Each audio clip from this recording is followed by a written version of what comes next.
Bab 171. Pada titik ini, Corin sudah lelah. Karena itu, ia menendang penculik gendut itu sekali lagi dan bersiap pergi. Namun, suara derit besi terdengar ketika pintu besi gudang itu terbuka dari luar. Seseorang datang. Pria itu tingginya sekitar 1,75 meter, rambutnya dicat perak, dan ada anting berlian biru di daun telinga kirinya. Corin menatap lelaki itu dan mundur beberapa langkah dengan waspada sambil mengamatinya.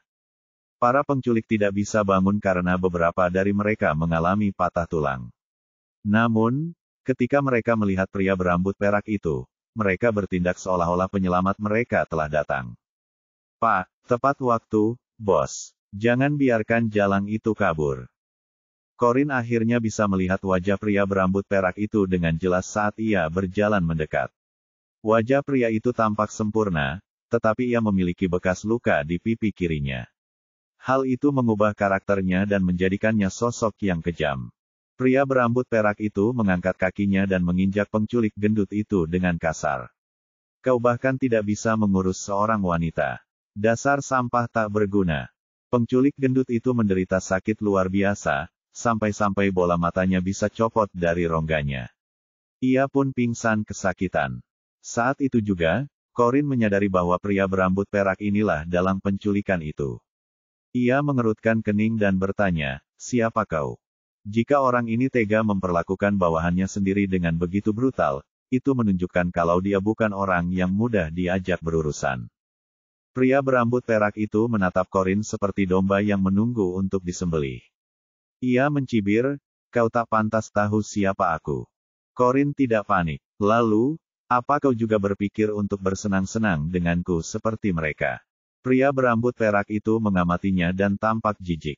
Setiap wanita yang pernah bermain dengan Jeremy Holden itu menjijikkan.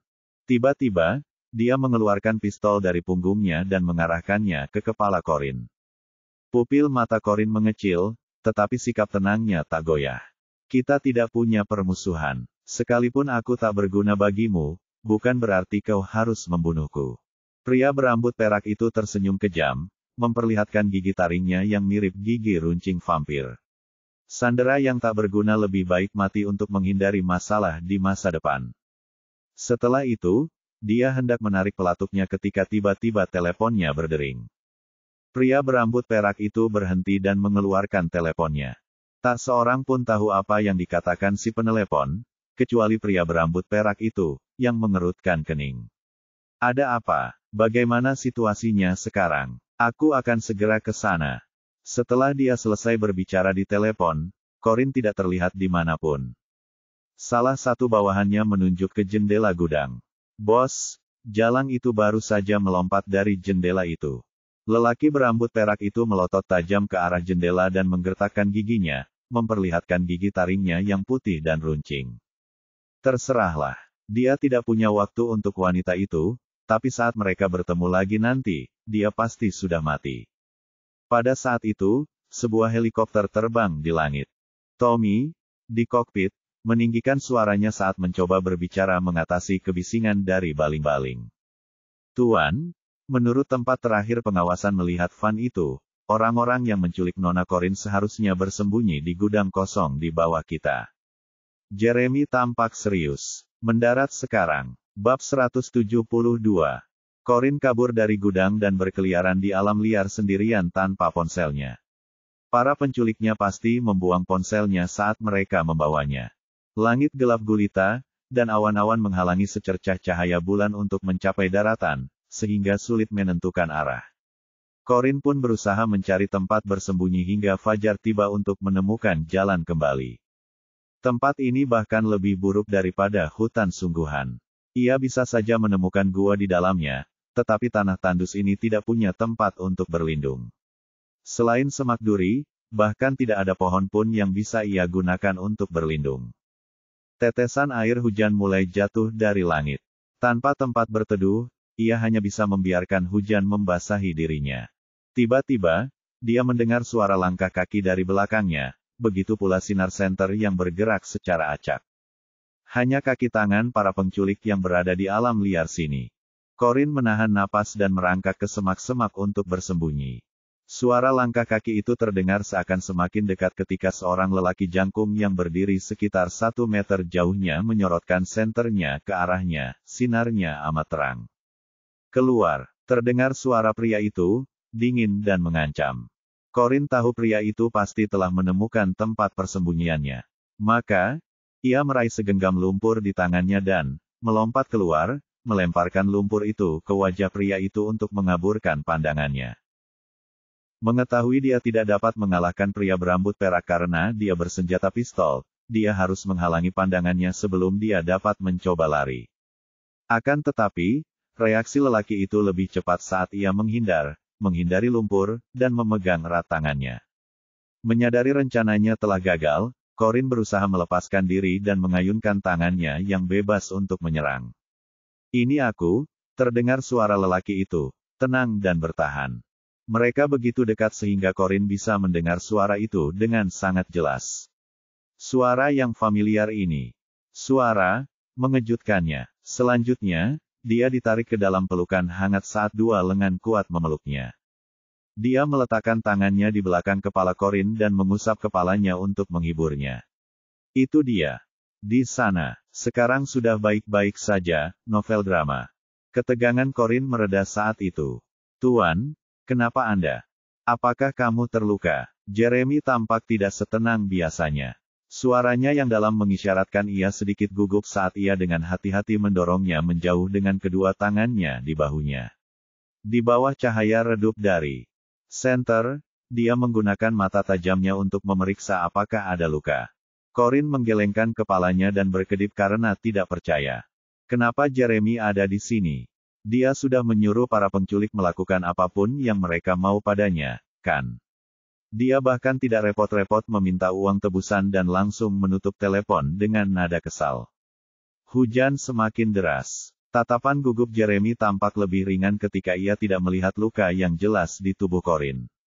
Ia melepas mantelnya dan memakaikannya ke tubuh Corin, melindunginya dari hujan.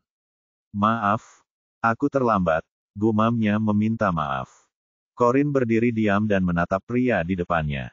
Ia tidak terbiasa dengan cara Jeremy memperlakukannya. Faktanya, dia tidak terlambat, malah cukup cepat. Kurang dari setengah jam setelah penculik gendut itu meneleponnya dengan nada mengancam. Bahkan jika dia bergegas ke sini dengan berkendara dari kota, dia akan membutuhkan waktu setidaknya 2 jam untuk berkendara. Sungguh menakjubkan dia bisa sampai di sini dalam waktu setengah jam. Bagaimana caranya? "Pak," Tommy berlari menghampiri, terengah-engah, dan segera membuka payung untuk melindungi Jeremy dari hujan. Ia lega melihat Corin juga berada di pelukan Jeremy. "Syukurlah, Anda menemukan Nona Corin. Nona Corin, Anda baik-baik saja." Corin menggeleng pelan. "Aku baik-baik saja." Bab 173.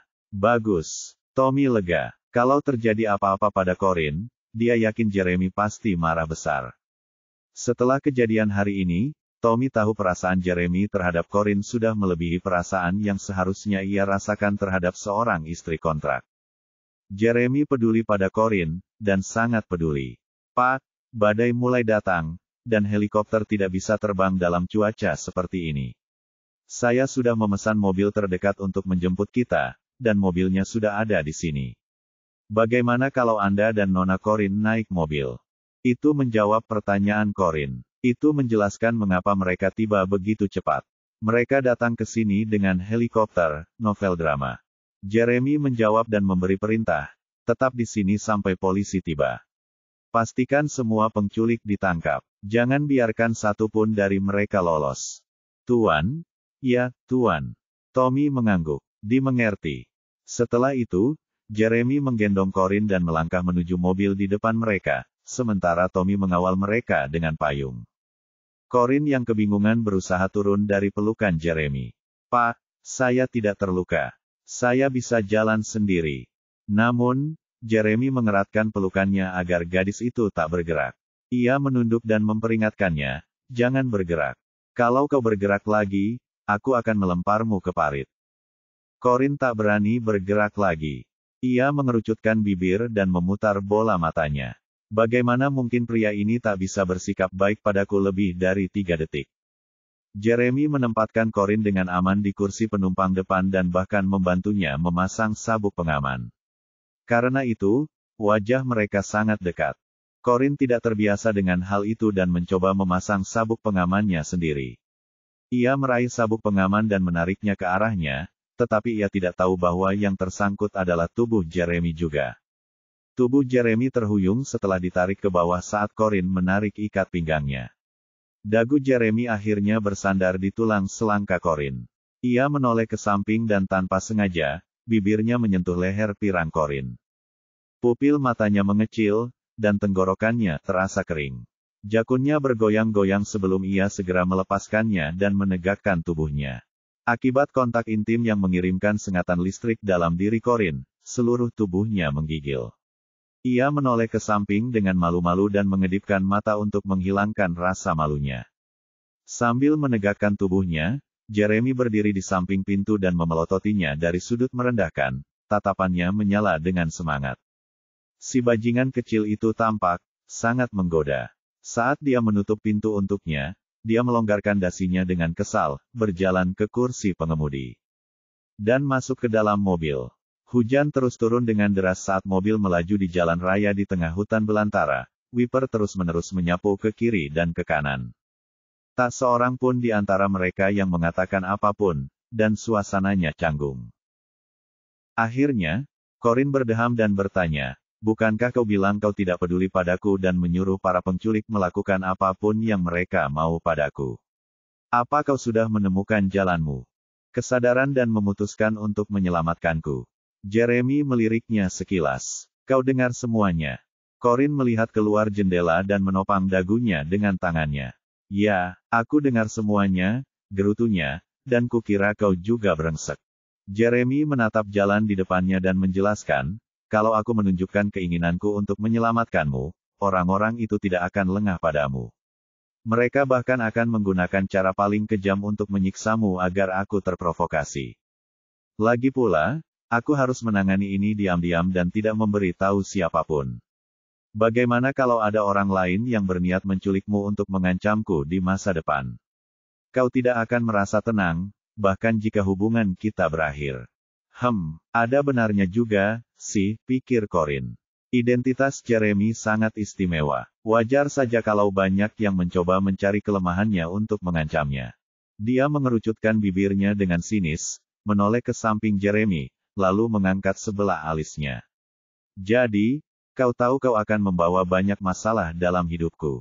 Dia mengangkat alisnya dengan nakal saat berbicara, bibir merahnya memperlihatkan gigi putih mutiaranya. Tiba-tiba, wajah Jeremy menegang. Matanya memerah, dan tenggorokannya kering karena haus. Hanya dengan sekali pandang, sensasi aneh menjalar ke seluruh tubuhnya, panasnya menjalar ke seluruh tubuhnya. Itu bukan perasaan yang aneh, dan semua pria dewasa tahu apa artinya. Ia menginjak rem tanpa peringatan, membuat Corin terhuyung ke depan.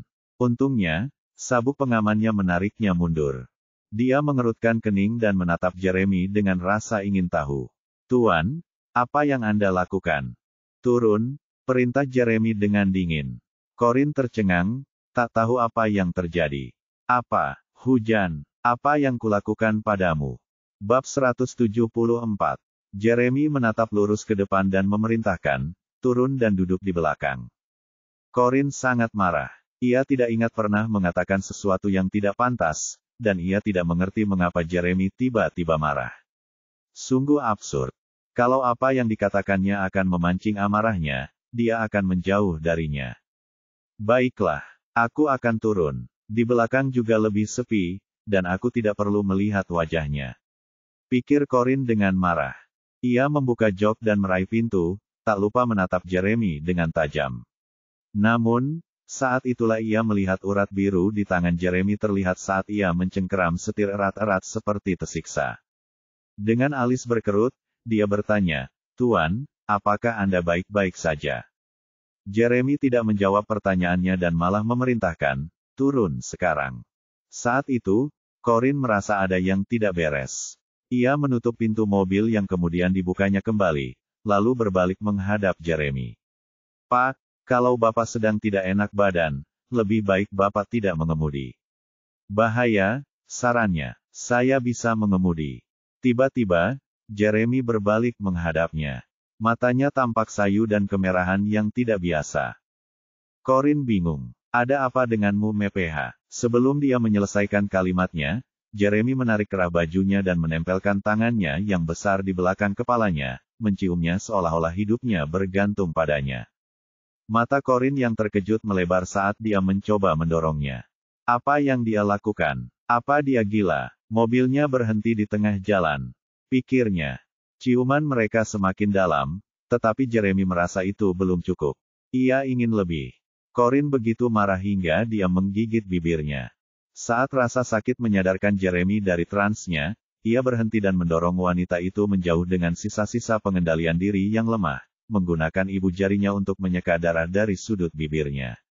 Terengah-engah, ia memperingatkan, kalau kau tidak mau aku lepas kendali dan melakukan itu padamu lagi, duduklah di belakang sekarang.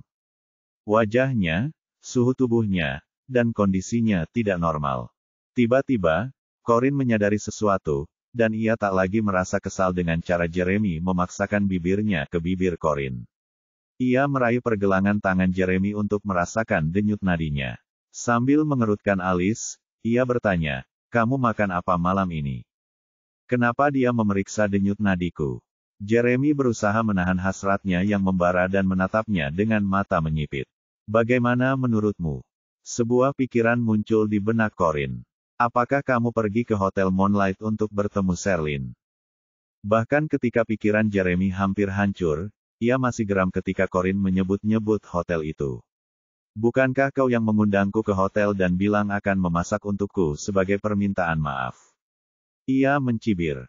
Corin menopang dahinya dengan tangannya dan akhirnya mengerti apa yang terjadi. Sherlyn pasti telah memberinya obat bius, dan efeknya mulai terasa. Yang Sherlyn pikirkan setiap hari hanyalah mendapatkan pria kaya dan berkuasa. Baik ia maupun ibunya akan melakukan apapun untuk mewujudkan tujuan itu. Corin tidak mengerti mengapa Jeremy mau makan seperti Sherlyn. Lagi pula, Jeremy juga orang yang waspada. Namun, yang tidak ia ketahui adalah Jeremy sama sekali tidak tahu cara memasak. Itulah satu-satunya alasan mengapa ia bersedia mencobanya. Corin terus memeriksa denyut nadinya dan berkata, katakan padaku, apa yang kamu makan? Untuk menyelesaikan masalah tersebut, dia harus mencari tahu apa penyebabnya. Jeremy mendapat kesan bahwa Corin mungkin memiliki pengetahuan medis melihat cara dia menginterogasinya. Namun, saat dia menatap bibir merahnya, perasaan hangat kembali menyerbu dadanya.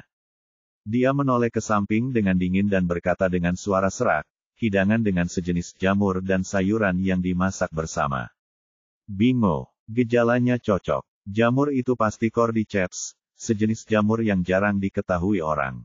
Corin pernah membaca dari sebuah buku kedokteran bahwa cordyceps memiliki efek afrodisiak. Jika dimakan begitu saja, ia dapat meningkatkan gairah seksual pasangan. Namun, jika dimakan bersama adas, efeknya akan sangat meningkat, dan para pria akan kesulitan mengendalikan diri. Bagian terburuknya adalah tidak ada obatnya. Satu-satunya cara untuk membersihkan racunnya adalah dengan berhubungan seksual. Setelah kesimpulan itu didapat, Corin melepaskan pergelangan tangan Jeremy untuk menghindari kontak fisik yang mungkin memicu hasratnya. Tuan, kurasa keracunan jamur itu, dan efeknya mulai terasa sekarang. Bab 175. Jeremy mati-matian berusaha meredam sensasi asing di tubuhnya dan merespons dengan sungguh-sungguh. Ia sudah menemukan jawabannya. Corin menatapnya dengan simpati sambil mengangkat alisnya. Kamu bisa nyetir. Mungkin aku saja yang menyetir. Tidak. Dia menyalakan mesin mobil dan meraih kemudi. Duduk di belakang sana. Oke. Mengetahui alasan sebenarnya mengapa Jeremy memintanya pindah ke belakang, ia tak lagi marah. Namun, ia tidak pergi ke belakang dengan turun karena hujan deras di luar. Ia melompat ke belakang langsung dari kursi penumpang depan. Begitu sampai di belakang, Jeremy segera membuka kaca pembatas untuk memisahkan bagian depan dan belakang, sehingga mereka berada di ruang yang berbeda.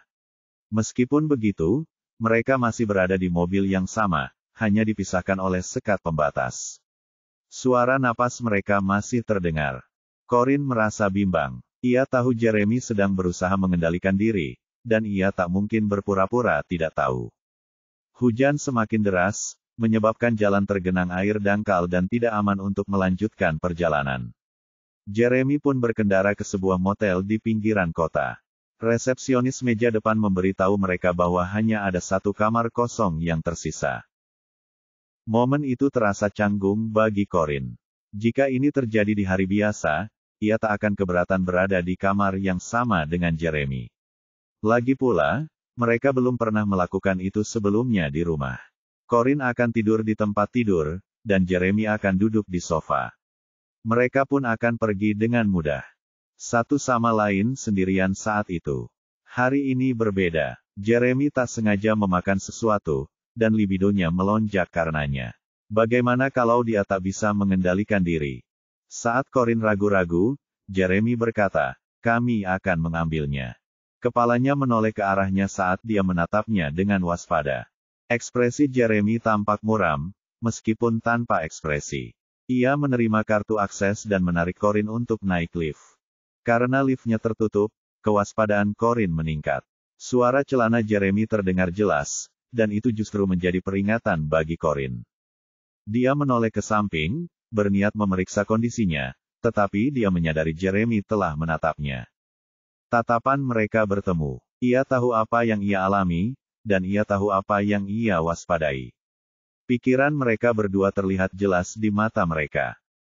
Corinne berkedip malu-malu dan segera mengalihkan pandangannya. Begitu mereka memasuki ruangan, Jeremy langsung menuju kamar mandi dan menutup pintu. Hal ini menenangkan kekhawatiran Corinne. Ia menarik napas pelan dan duduk untuk memikirkan solusi. Ketika dia di dalam mobil, dia tidak menceritakan semuanya kepada Jeremy. Jika ia ingat dengan benar, buku kedokteran yang dibacanya menyatakan bahwa cordyceps dan adas tidak boleh dimakan bersamaan karena akan menghasilkan racun. Satu-satunya cara untuk mengeluarkan racun tersebut adalah dengan berhubungan seksual, jika tidak akan ada implikasi serius. Berdasarkan dosis yang dikonsumsi, orang tersebut dapat mengalami kelumpuhan di tubuh bagian bawah dibandingkan dengan mereka yang mengonsumsi lebih sedikit. Konsumsi yang lebih berat akan mengakibatkan kematian dengan darah meluap ke seluruh tubuh. Tidak seorang pun kecuali Jeremy yang tahu berapa banyak yang dikonsumsinya. Sherlyn benar-benar tercela telah menggunakan cara seperti itu. Jika ia memberi Jeremy Viagra, alih-alih cordyceps dan adas, Jeremy hanya perlu menahannya dan membiarkannya berlalu. Sherlyn memaksa Jeremy tidur dengannya hanya untuk menyelamatkan dirinya sendiri, agar ia bisa menjadi simpanannya.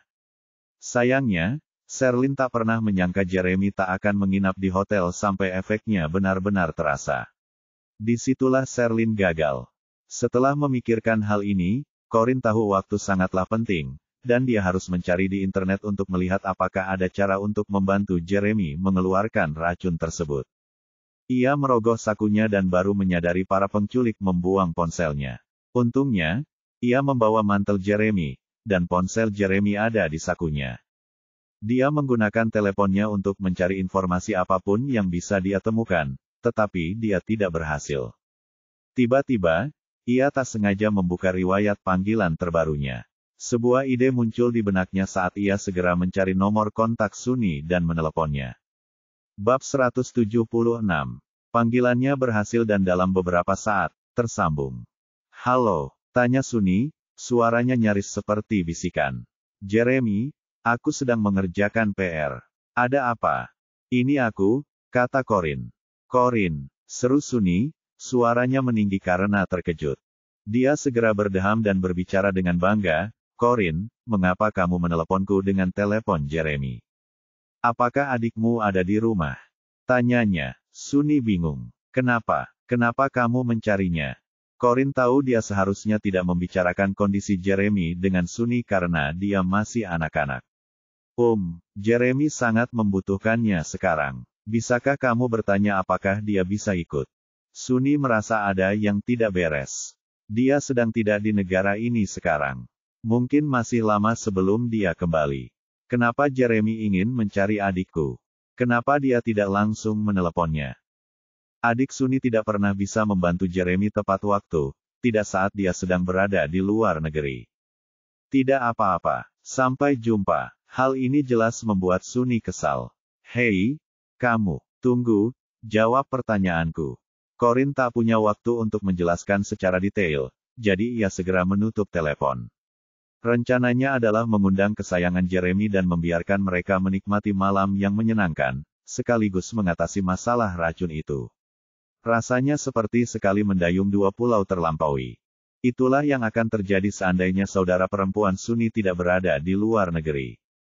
Corin mendesah tak berdaya. Tepat saat itu, ponsel Jeremy bergetar lagi. Ia pikir Sunny yang menelepon balik, tetapi ketika melihat layarnya, ia menyadari itu panggilan dari Zeke. Reaksi pertamanya adalah memanggil Jeremy keluar dari kamar mandi untuk mengangkat telepon, tetapi saat dia membuka mulut, dia ingat kerumitan yang dialami Jeremy dan segera menutup mulutnya. Setelah berpikir sejenak, dia menjawab panggilan itu atas nama Jeremy seandainya itu panggilan yang mendesak. Hei, Jeremy, kamu di mana? Seperti biasa, Zeke terdengar jenaka, dan sepertinya dia tidak sedang ada urusan mendesak. Ini aku, kata Corin lemah. Zeke menyeringai. Corin, ternyata kamu. Mana Jeremy? Dia sedang mandi sekarang, dan dia tidak bisa menjawab telepon, jawab Corin jujur. Setelah 2 detik hening, Zeke terkekeh. Oh, aku mengerti. Maaf mengganggu kalian berdua. Corin tertegun beberapa detik sebelum akhirnya menyadari apa yang dimaksud Zeke. Wajahnya memerah. Tunggu, jangan tutup telepon dulu. Zeke hampir menutup telepon. Hah, ada yang ingin kau ceritakan padaku? Novel drama. Corin memandang keluar jendela dan ke arah hujan. Ia berpikir sejenak dan berkata, apakah Jeremy punya mantan pacar? Zeke tak pernah menyangka Corin akan menanyakan pertanyaan ini saat ini. Ia terkekeh. Kenapa? Apa kau mencoba mendapatkan informasi tentang hubungan Jeremy di masa lalu dariku? Dengan polos, Corin berkata, tidak. Maksudku, bisakah kau membantuku menghubungi salah satu mantan pacarnya untuk datang dan berbicara dengannya? Saat itu, Zeke sedang berada di sebuah klub sambil menyesap segelas anggur merah. Mendengar permintaan itu, ia hampir tersedak.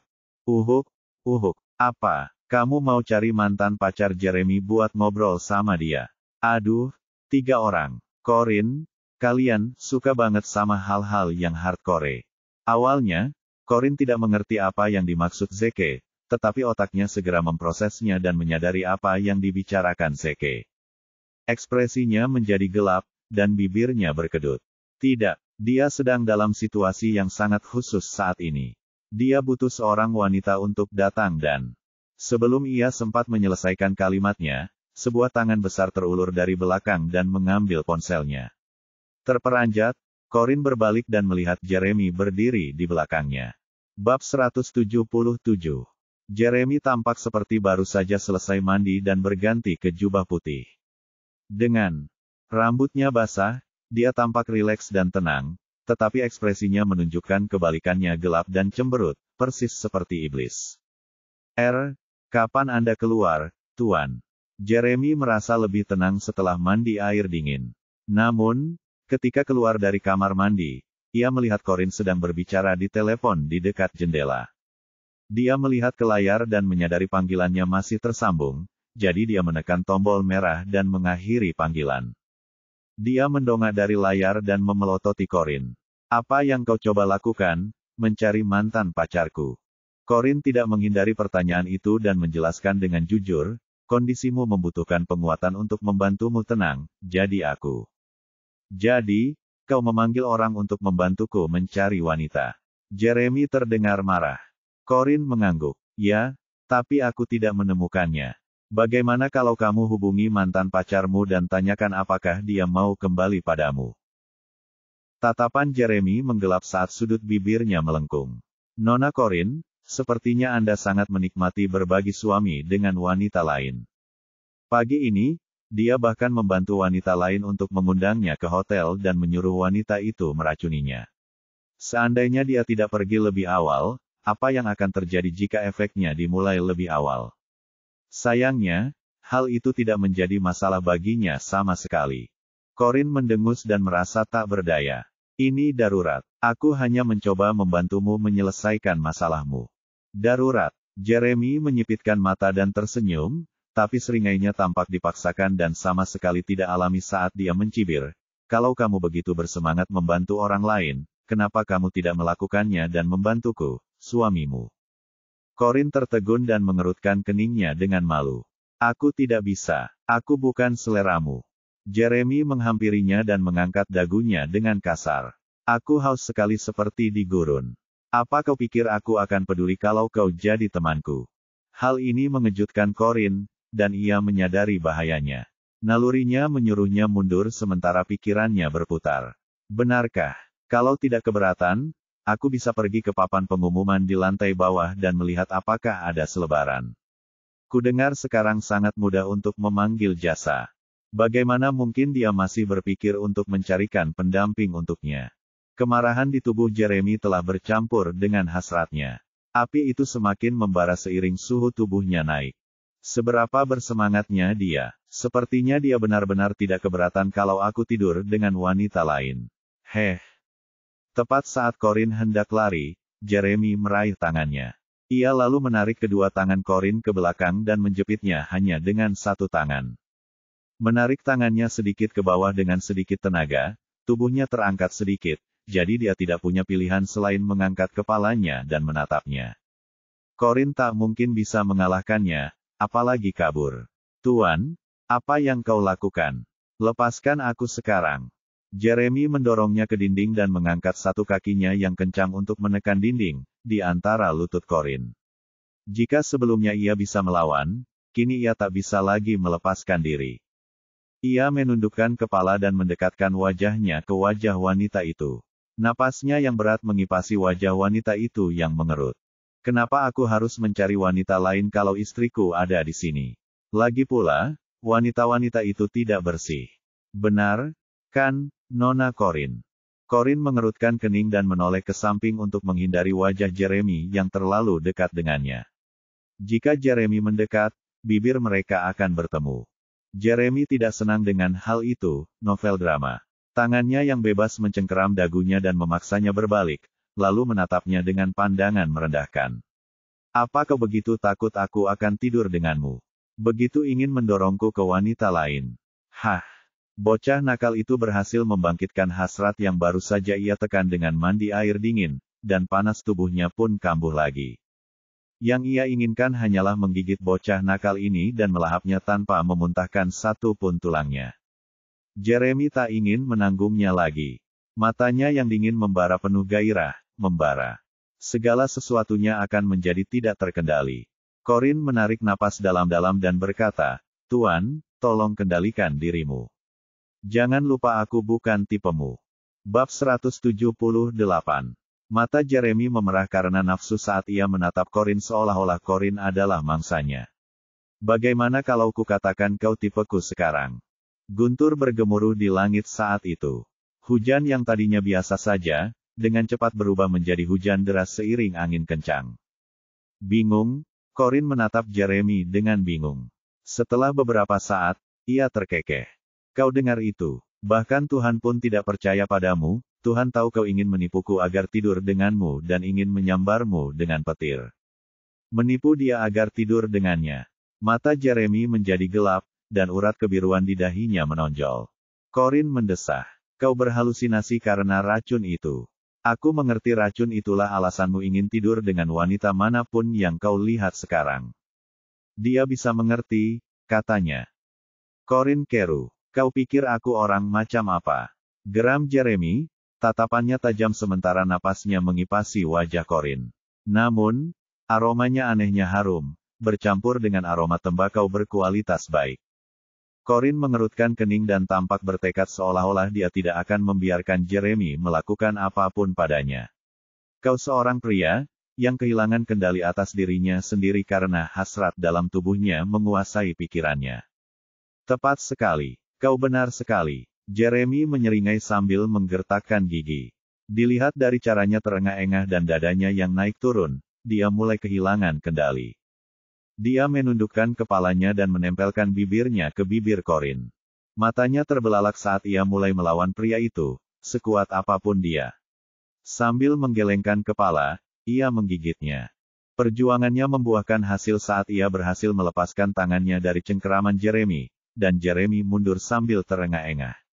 Rasa terkejut masih terasa di benaknya saat ia mendongak ketakutan.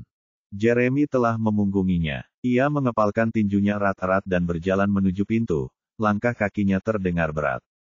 Meskipun merasa lega, Corin dengan hati-hati memanggilnya, "Uhuk, kau mau kemana?" Jeremy tanpa menoleh ke belakang saat menjawab dengan suara serak, "Aku mau tidur di mobil." "Tetap di sini. Bangun jam 7 besok pagi dan cari aku di bawah." Ia merasakan sensasi aneh, seolah-olah ada jutaan semut merayapi tubuhnya. Ia bisa saja kehilangan kendali jika tidak menjauh dari Corin. Sebenarnya, dia tidak pernah berpikir untuk memaksa Corin tidur dengannya demi menyelesaikan masalah. Dia tidak akan kehilangan akal sehatnya jika dia tidak melihat Corin memanggil orang-orang untuk mencari wanita untuk tidur dengannya ketika dia baru saja keluar dari kamar mandi. Dia harus menghabiskan beberapa menit di kamar mandi hanya untuk membantu mengatur pikiran dan keinginannya, tetapi bocah nakal ini menghancurkan segalanya. Corin tertegun. Ia mengerutkan kening dan merasa dilema saat menatap punggung Jeremy. Dia tidak tahu situasi ini tidak akan hilang begitu saja jika dia terus bertahan. Kalau dia tidak tidur dengan siapapun, yang terbaik yang bisa dia dapatkan dari ini hanyalah kelumpuhan di tubuh bagian bawah. Mengingat kembali hari-hari yang dihabiskannya bersama Jeremy, lebih dari 20 hari, mereka menjalani waktu yang cukup damai. Meskipun terkadang Jeremy bersikap terlalu keras, ia memperlakukannya dengan cukup baik. Ia bahkan rela merogoh kocek dalam-dalam untuk menawar sebuah lukisan untuknya. Cuaca di luar sangat buruk, hujan deras sekali. Sekalipun ada perempuan yang bersedia menawarkan tubuhnya, ia sama sekali tidak akan sampai di sini tepat waktu. Corin memutuskan untuk tidak ikut campur dan menyaksikan pria sehat tak berdosa itu berakhir lumpuh atau mati, atau dia bisa menawarkan diri untuk membantunya dan tidur dengannya.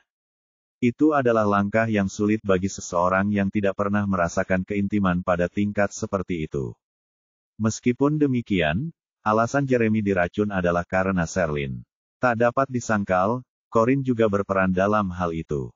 Terlebih lagi, dia juga bergegas secepatnya untuk menyelamatkannya ketika dia tahu dia diculik. Bab 179.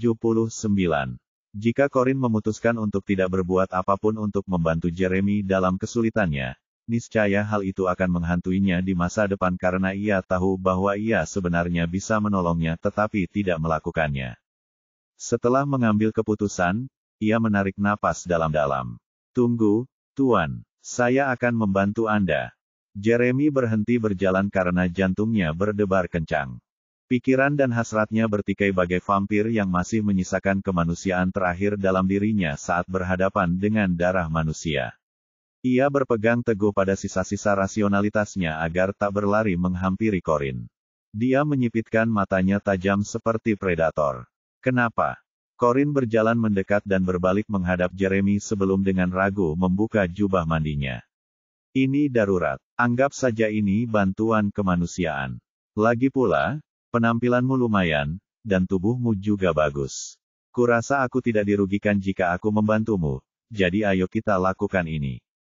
Setiap kata yang diucapkannya menunjukkan setiap alasan yang membuat Jeremy marah. Tidak ada emosi dalam kata-katanya, dan yang tersisa hanyalah moralitas. Jeremy menahan keinginannya dan bertanya, "Jika pria yang berdiri di hadapanmu sekarang bukan aku, melainkan pria lain yang sedang berada dalam situasi yang sama, apakah kamu akan berbaik hati dan bermurah hati untuk menolongnya?" Corin mengangguk. "Kalau dia orang baik, aku akan melakukannya." Jeremy akan membiarkan hal ini terjadi, tapi penjelasannya hanya membuatnya marah. "Itu berarti aku tidak istimewa karena dia akan berbaik hati melepas pakaiannya di depan pria lain juga." Ia melingkarkan lengannya di pinggang Corin dengan niat menghukumnya sambil menatapnya dari atas. "Baiklah, karena kau begitu baik hati, aku akan menerima tawaranmu." Corin ingin mengatakan sesuatu yang lain, tetapi Jeremy dengan penuh gairah membungkam bibirnya sehingga dia tidak dapat berbicara. Ia mengangkatnya, lalu melemparkannya ke tempat tidur dan menempelkan tubuhnya yang kencang ke tubuhnya. Sambil menggunakan tangannya yang kapalan untuk menyingkirkan helaian rambut di wajahnya, ia bertanya, ada rencana untuk mundur. Corin tertegun setelah ciuman itu. Ia memejamkan mata dan menolak menghadapinya. Dengan keras kepala ia berkata, aku tidak akan menyesal melakukan sesuatu yang baik. Hal itu memicu hasrat di mata Jeremy menjadi api. Dia tersenyum sinis. Baiklah, bahkan jika kau menyesalinya. Sekarang, aku tidak akan membiarkanmu pergi. Jangan menangis lagi, oh Corin yang penyayang. Corin panik. Sebenarnya, ia menyadari ia perlahan-lahan terjerumus ke dalamnya, tetapi ia berpura-pura bereaksi seperti itu hanya karena ia berusaha menyelamatkan Jeremy, mengabaikan perasaan lain yang muncul saat itu. Akan lebih mudah baginya untuk menghadapi hubungannya dengan Jeremy di masa depan. Akan lebih mudah baginya untuk mempertahankan hubungan mereka sebagai mitra yang kooperatif, mereka bisa mengakhirinya kapan saja mereka mau. Itu adalah malam penuh suka dan duka. Ketika Corin terbangun, matahari sudah bersinar terang di langit. Ia mencoba duduk, tetapi seluruh tubuhnya terasa begitu sakit hingga ia merasa seperti dipukuli. Menyadari hanya ia sendiri di tempat tidur, ia meraih jubah mandi dan memakainya sebelum turun dari tempat tidur, berniat pergi ke kamar mandi. Namun, ia segera menyadari pintunya setengah terbuka karena suara-suara terdengar dari lorong. Itu suara Tommy. Dia berjalan mendekat untuk melihatnya. Pak, para penculik sudah dijebloskan ke penjara, tapi pemimpin mereka menolak mengakui bahwa mereka adalah bawahannya dan bahkan menyiapkan alibi untuk membuktikan dia tidak ada di sana. Tidak ada jejak bahwa dia juga menghubungi orang-orang itu. Polisi tidak bisa berbuat apa-apa, jadi mereka melepaskannya. Temukan orang itu dan bawa dia kepadaku, perintah Jeremy. Dipahami. Jeremy mendorong pintu dan masuk ke ruangan tempat ia melihat Corin berdiri dengan lesu di dekat pintu. Alisnya berkerut. Kau sudah bangun. Bab 180. Corin menatap Jeremy, berkedip malu, lalu bergumam sambil mengantuk. Jeremy sudah berganti pakaian formal baru. Tommy pasti membawanya. Corin berpikir sejenak dan berkata, bajuku sudah tidak bisa dipakai lagi. Bisakah kamu meminta seseorang membawakanku baju baru? Jeremy melirik pakaian robek di lantai. Ia menyipitkan mata saat mengingat ia hampir mencabik-cabik si kecil. Malam itu adalah malam yang memuaskan dan tak akan pernah terlupakan. Dia mengangkat tangannya untuk memberikan tas belanja yang baru saja dibawanya. Tommy membeli ini di pusat perbelanjaan.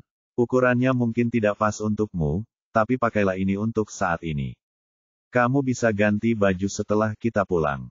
Corin menerimanya. Terima kasih. Dia pergi ke kamar mandi untuk menyegarkan diri dan memakai bajunya.